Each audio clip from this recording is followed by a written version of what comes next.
the topic that I was given was urinary function. And so I took some liberties. So some people, when they think urinary function, they think incontinence only. And yes, I could speak about incontinence for 15 minutes. I could probably speak about it for an hour or more. But rather than doing so, I think all of you know that the continence, and we've heard it already today, that the continence after robotic prostatectomy is rather good. So rather than just talking about continence, I want to talk about these 4 topics, because I, again, took some liberties in believing that all of these have to do with urinary function. So let's start with incontinence, and I'm going to spend just a couple of minutes on it.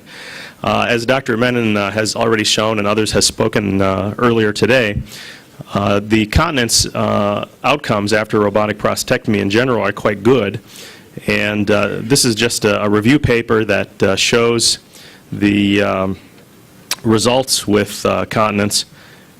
And as you can see here, for example, if we just pick the 3-month continence outcomes, we find that somewhere between 70s and 90s% of patients are continent after 3 months following robotic prostatectomy. And I think all of us who experienced and performed open prostatectomy are easily convinced that this represents an advantage over the open approach. And many individuals and groups have described technical modifications of their technique to improve continence. So there are posterior reconstructions, anterior reconstructions, various apical dissections, a lot of different technical modifications that have been described. And it's very difficult to know which of those is beneficial and which of those is not. The biggest problem really in talking about continence after prostatectomy is that the definitions and the way that continence is measured from study to study and from institution to institution are hugely variable. So the definition of continence obviously can be multiple things, and how it is measured is very different, and I'll show that in just a second. In general, though, again, continence outcomes with robotic prostatectomy are very good. And I've seen that even in newer surgeons. I've seen that with our trainees who do their first few cases. Continence in general with robotic prostatectomy, given the visualization and the precision that can be achieved, in general, again, is good. A very nice paper that was published now a couple years ago, it's hard to believe it's been that long, out of the University of Chicago, looked at the measurement of the trifecta subjectively versus objectively. And this again goes to the point that the measurement, how we measure continence and how we report continence, can vary dramatically from place to place.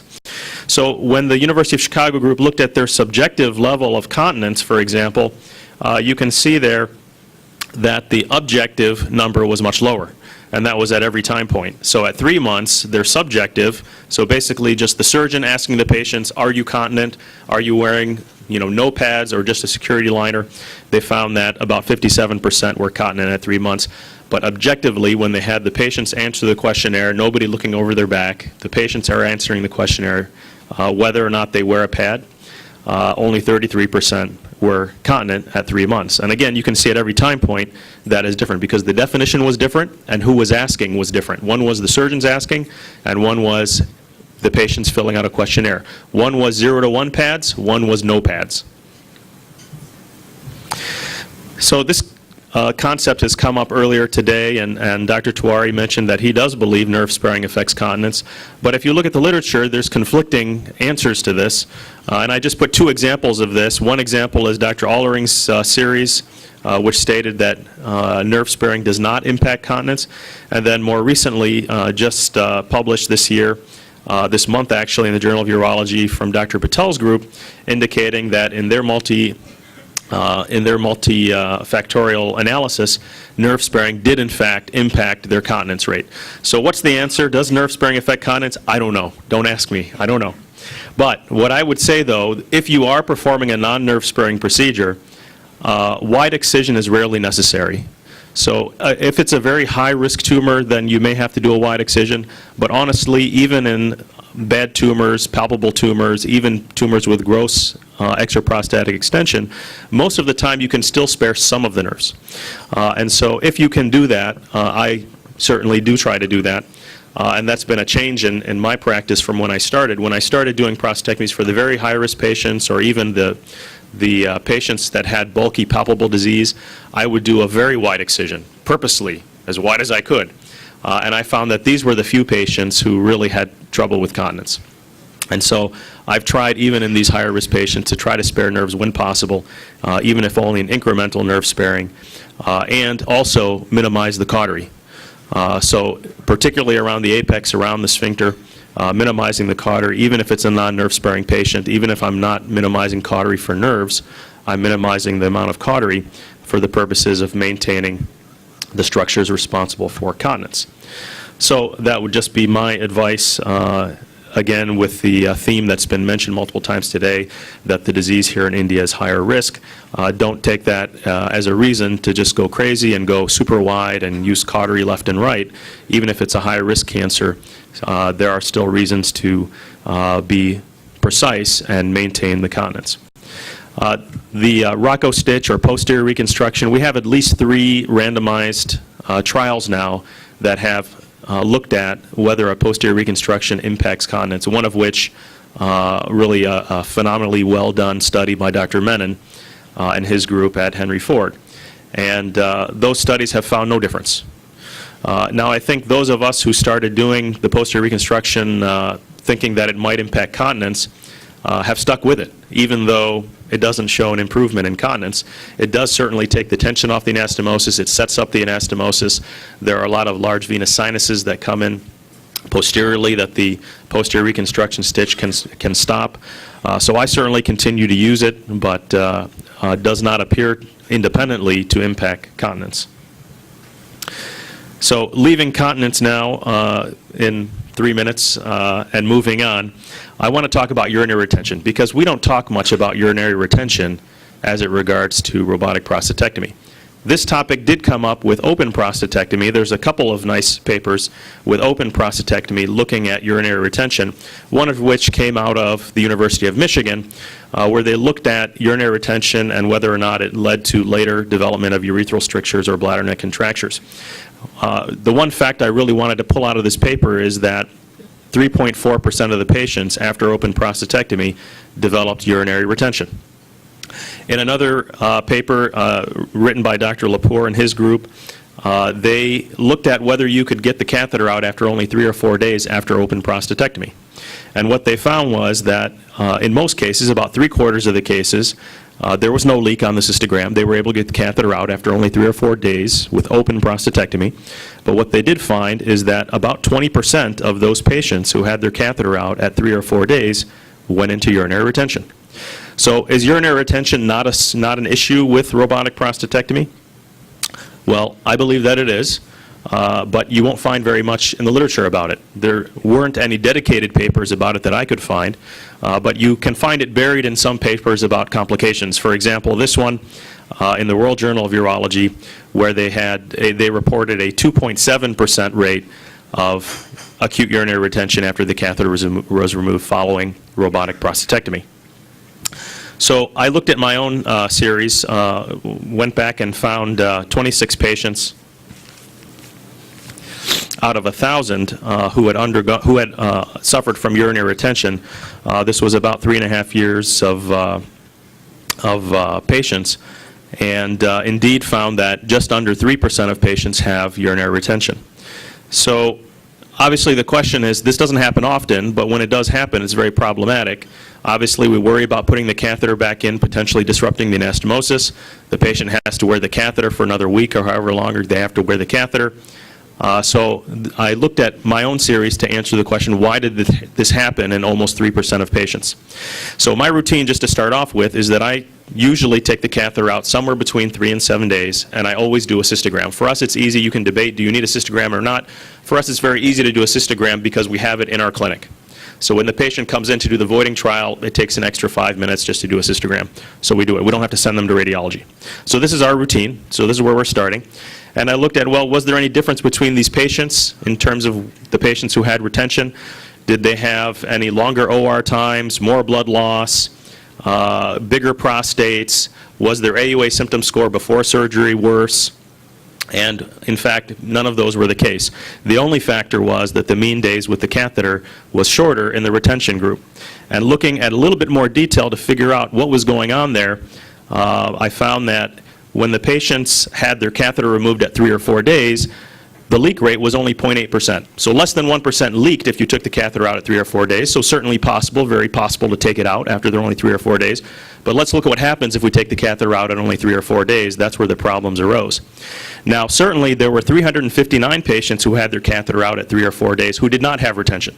So the vast majority of patients who have their catheter out at 3 or 4 days are going to be fine. They're not going to have retention. But of those patients who did have retention, 84% had their catheter out at 3 or 4 days. So looking at it in a different way, of those who had their catheter out at 3 to 4 days, the retention rate was 5.5%. Of those who wore the catheter more than 4 days, it was less than 1%. So I show you this just to say that if we want to reduce the incidence of urinary retention, it's not that we can't remove the catheter after only 3 or 4 days after robotic prostatectomy. We certainly can. We might even be able to remove it earlier because there's not going to be a leak. The problem is we're going to have more retention.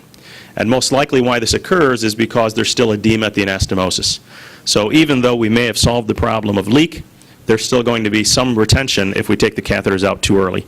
So my response to this has been to leave the catheters in for 4 days or more. I never remove the catheter at 3 days anymore. We do still many times remove it at day 4. But usually 5 or 6 days. So moving on to bladder neck contracture, again in 3 minutes or less, a big topic. But obviously, those of us who perform robotic prostatectomy will tell you that the bladder neck contracture rate is exceedingly low. And if we look at the literature comparing open and robotic prostatectomy, we can see that. And again, population-based studies, as has been mentioned, are a little bit problematic. But if you look at experts, so if you look at surgeons who have already passed the learning curve and are doing robotic prostatectomy with proficiency, and you compare that with open surgeons who are very proficient, high volume, high quality, you still see a benefit for robotic prostatectomy in reducing the bladder neck contracture rate. Now certainly in a community environment you may have more bladder neck contractures even for open that are even higher than this. For example, Dr. Lepore achieving a 1% bladder neck contracture rate with open prostatectomy is quite impressive. And most surgeons can't achieve that. But if you look at the weighted means of these experts for open, experts for robotic, again you still see a benefit reducing from about a 5% bladder neck contracture rate to about 1.5%. And again, those of us who perform robotic prostatectomy in high volumes would argue that it's probably even less than 1.4% with the robotic approach. And obviously bladder neck contractures, when they do occur, are quite problematic. So even if we could reduce that rate by 1%, I would argue that's worth its weight in gold because bladder neck contractures are terrible. Well, why do we get less bladder neck contractures with robotic prostatectomy? Well, if we know the answer to that, then it really gives us an imperative at the time of the operation to achieve those goals. And I would argue that it's two things. Relatively simple. First of all, get a watertight anastomosis. Urine, of course, is very inflammatory. It's, the body reacts very strongly to urine in places where it's not supposed to be.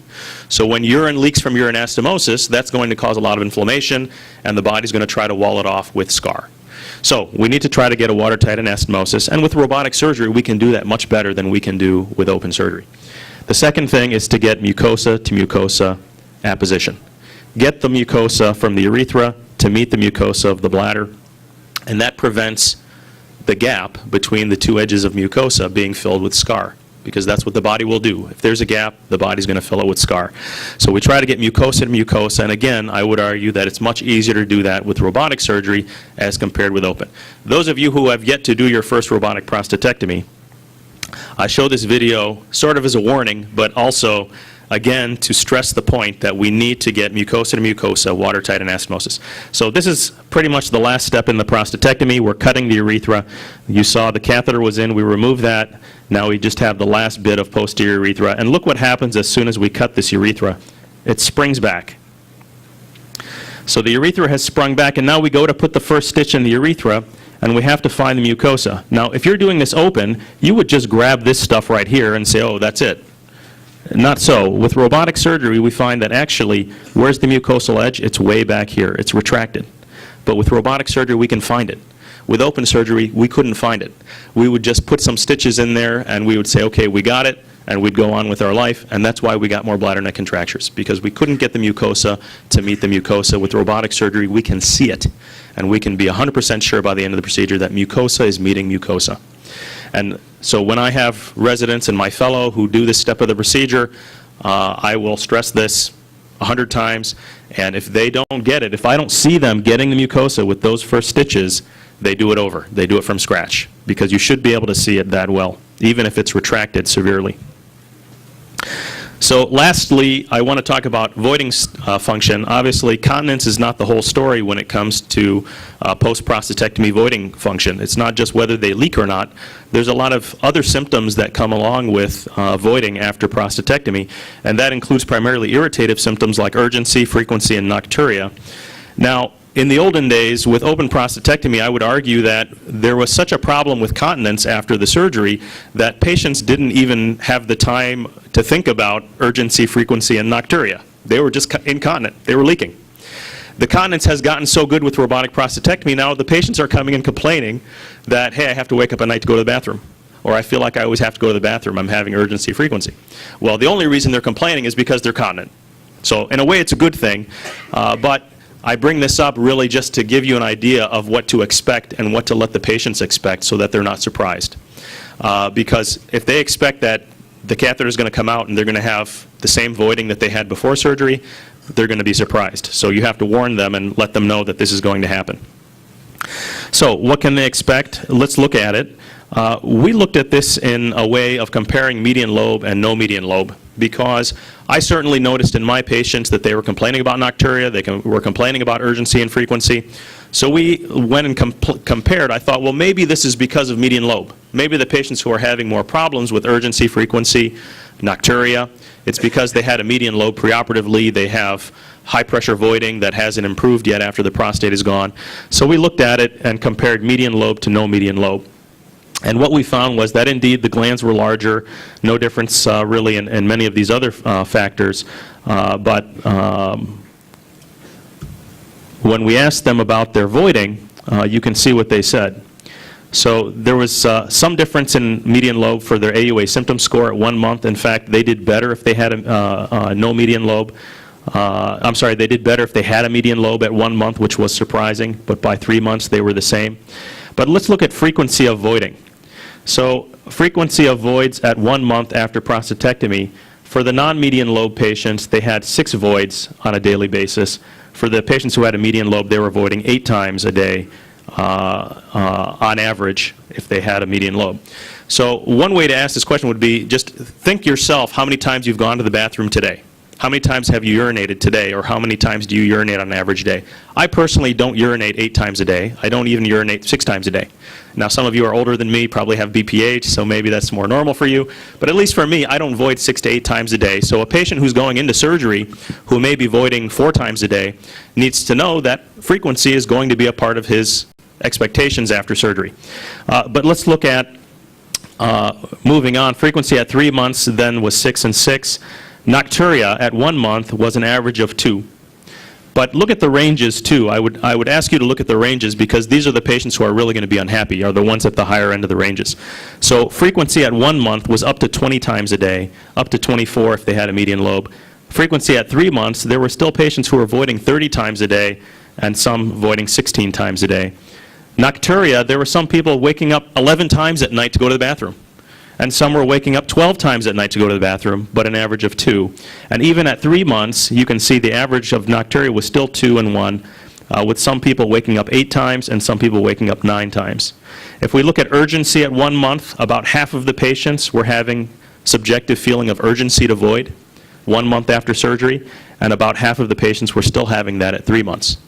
So again, I don't show these to dissuade people from doing robotic prostatectomy, not at all. Again, this is a way of giving patients expectations after surgery. You can't expect that you can cut the prostate out of the body and cut through the bladder neck and put stitches in the bladder and not have urgency or frequency. It's going to happen. It's going to happen. It's unavoidable. It's not because something was done wrong or something's wrong with that patient.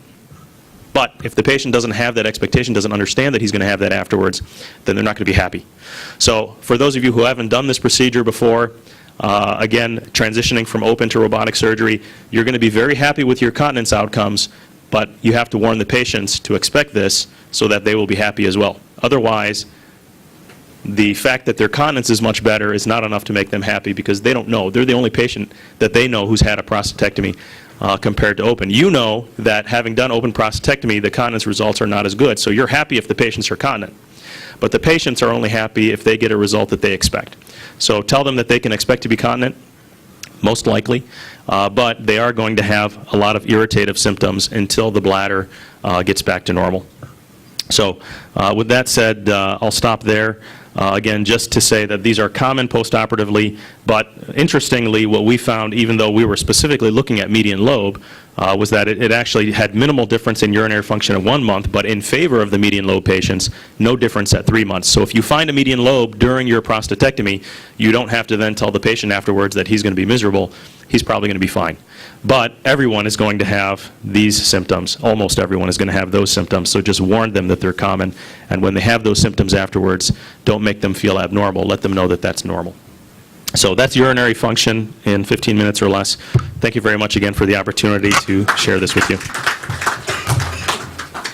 Ronney, when we do this surgery, we probably do our best job. But the recovery is different. This is because of the local factor. We know that sometimes the prostate, sometimes the surgery. Is there any other factor which you think of, like personality of the patient or something else, where the recovery actually is different in different patients? Yeah, absolutely. There are certainly patient factors that are involved in, even incontinence, for example. I think others have shown, obesity has certainly a factor, and it makes sense that it would, because, for example, obese women have a lot more stress incontinence than their normal weight counterparts. So it makes sense that an obese man after prostatectomy would have. So I think they do take longer to get better, and it's not necessarily how we did the surgery. It's just individual patient anatomy, individual patient factors. And we know that patients have different lengths, different functional lengths of the urethra after the surgery. We can spare a different amount of urethra in different patients. It's not always cancer related. It has to do with the individual patient's anatomy. And certainly psychological factors are very important. When the discussion of Kegel exercises came up earlier and people were asking, well, should we have the patient start Kegel exercises before surgery or not? My routine answer is yes. And it's not because I really strongly believe and would try to convince everyone in the room that starting Kegel exercises before surgery makes a difference to continence, or really that I can even prove that Kegel exercises improves continence. But for the patient who's incontinent after surgery, they feel out of control. They feel that they've lost their control. And they want to do something to try and help reestablish that control.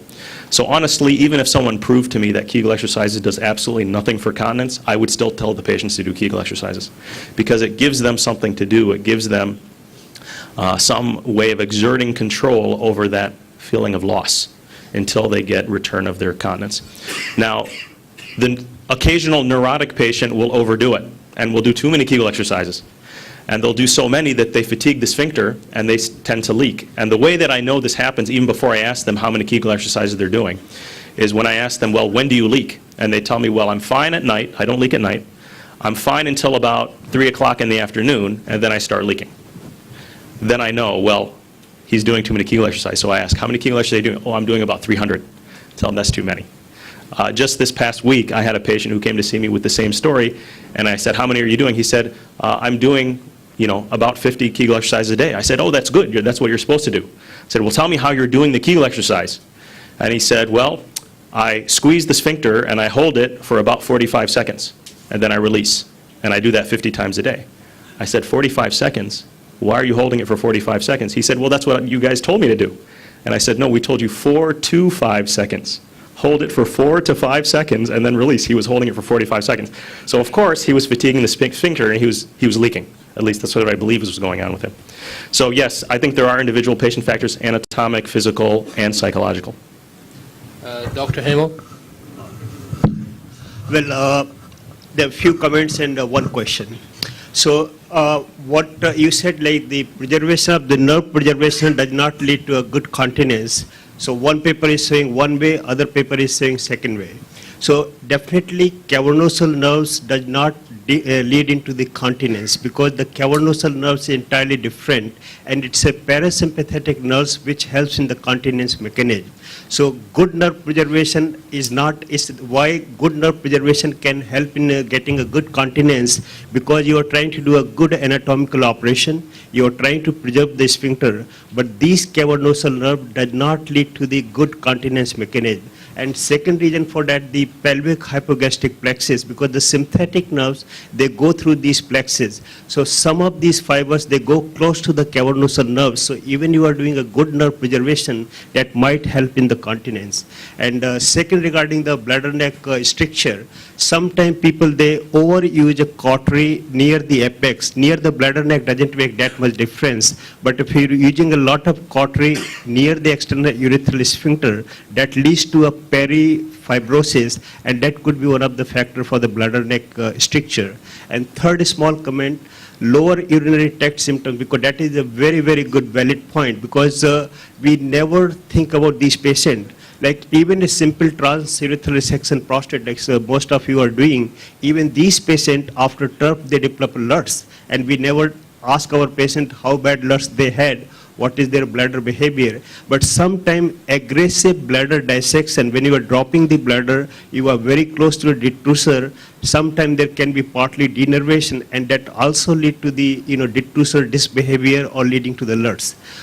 Question I want to ask to Ronney and all the panelists, we see almost 3 to 4% patient, they complain of urinary incontinence during sexual function. What do you think about that, and what do you suggest about that? Yeah, again, I think it's more of a problem with robotic surgery, because the patients are having earlier return of erections, and they're able to return to sexual activity earlier when they may have had a good enough return of continence that they're not leaking during normal activities, but during sexual activity, they do leak. So I agree with you. I see that as well. And it's very distressing to the patients. And many times they don't understand what it is. They don't even know that it's urine. I've had patients ask me, well, I thought you told me that after the surgery I shouldn't have any, semen with ejaculation. Did you leave some of my prostate behind? And I say, no, of course not. I didn't leave your, I said, that's urine. It's just urine leak. So yes, it's distressing to the patients. And so, again, it's something that we don't talk about enough, and something that we should probably talk to the patients more about preoperatively. That was really my goal about talking about these, lower urinary tract symptoms, or these, irritative symptoms, is that we just need to have it more aware in our minds so that we can make the patients more aware. I think that's another topic that you bring up that we should probably work better to make the patients aware of. There is one more question. You say that you will leave the catheter a little longer, 4 days and more than 4 days, urethral catheter. Yes. But Dr. Menon said these days they are not putting any urethral catheter. They are diverting by SPC.